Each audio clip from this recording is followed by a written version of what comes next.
நான் உங்களை தெரிந்து கொண்டேன், நீங்கள் என்னை தெரிந்து கொள்ளவில்லை. நீங்கள் என் பிதா நாமத்தினாலே பிதாவினிடத்தில் கேட்டுக்கொள்கிற காரியத்தை அவர் உங்களுக்கு கொடுக்கத்தக்கதாக நீங்கள் போய் கனி கொடுக்கும்படிக்கு உங்கள் கனி நிலைத்திருக்கும்படிக்கு நான் உங்களை ஏற்படுத்தினேன். கர்த்தர் ஒவ்வொருவரையும் அவரே நம்மை அழைத்தார். நாம் அவரிடத்தில் வரவில்லை. நம்முடைய தகுதியோ, நம்மிடத்தில் உள்ள திறமைகளையோ, நம்மிடத்தில் உள்ள குணங்களையோ, நம்மிடத்தில் இருக்கிற நன்மைகளையோ, எந்த காரியங்களை பார்த்து கர்த்தர் நம்மை அழைக்கவில்லை. அவருடைய கிருபையினாலே, தயவினாலே அவர் நம்ம முன் குறித்தவராக கர்த்தர் நம்மை அழைத்திருக்கிறார்.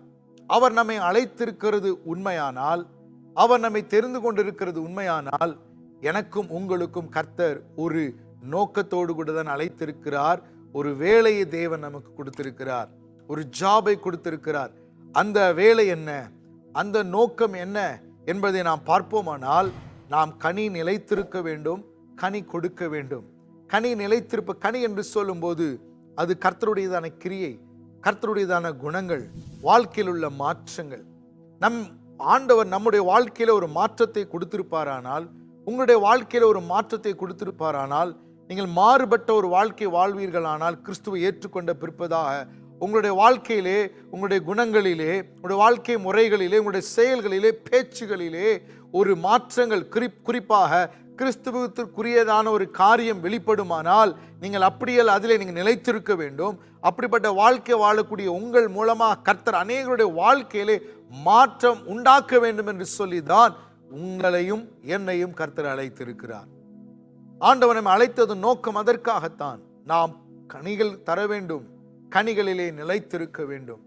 அப்படிப்பட்டதான ஒரு வாழ்க்கை வாழும்போது ஆண்டவர் சொல்லுகிறார் இந்த இடத்துல, நான் உங்களை தெரிந்து கொண்டேன், நீங்கள் என் நாமத்தினாலே பிதாவை கேட்டுக்கொள்வது எதுவோ அதை அவர் உங்களுக்கு கொடுக்கத்தக்கதாக.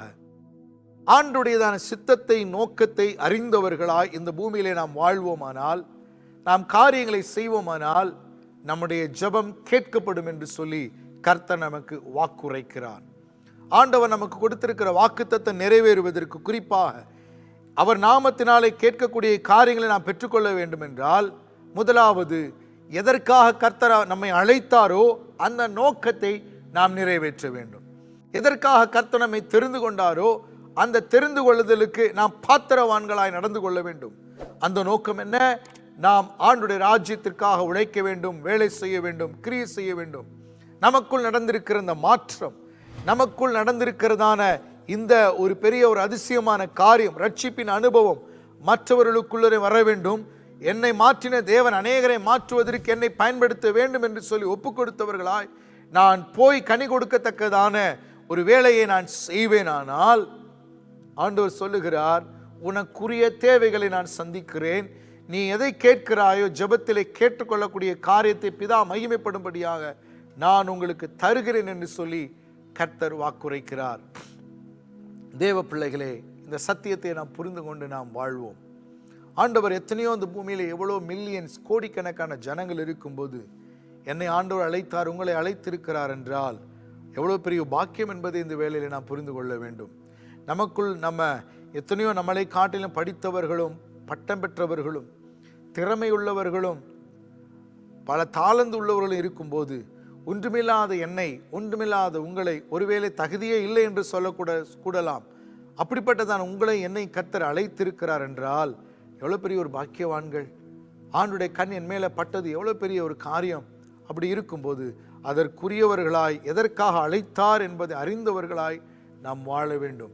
அப்படிப்பட்டதான நோக்கத்தை நிறைவேற்றி நாம் இந்த பூமியிலே ஊழியம் செய்தால், திருப்பணியை செய்தால், ஒரு கனிவுள்ள முதலாவது நாம் வாழ வேண்டும். கர்த்தருக்காக நாம் வாழ வேண்டும். நமக்குள்ள இருக்கிற மாற்றங்கள் உறுதியாக இருக்கு. ஒவ்வொரு நாளும் எனக்குள்ள பரிசுத்தம், நீதி, அன்பு, விசுவாசம், உண்மையாய் நான் வாழ வேண்டும். ஒரு ஆண்டவர் இந்த பூமியிலே ஆண்டுடைய பிள்ளை என்பதை இந்த பூமியிலே நான் ஜனங்களுக்கு காண்பிக்க வேண்டும்.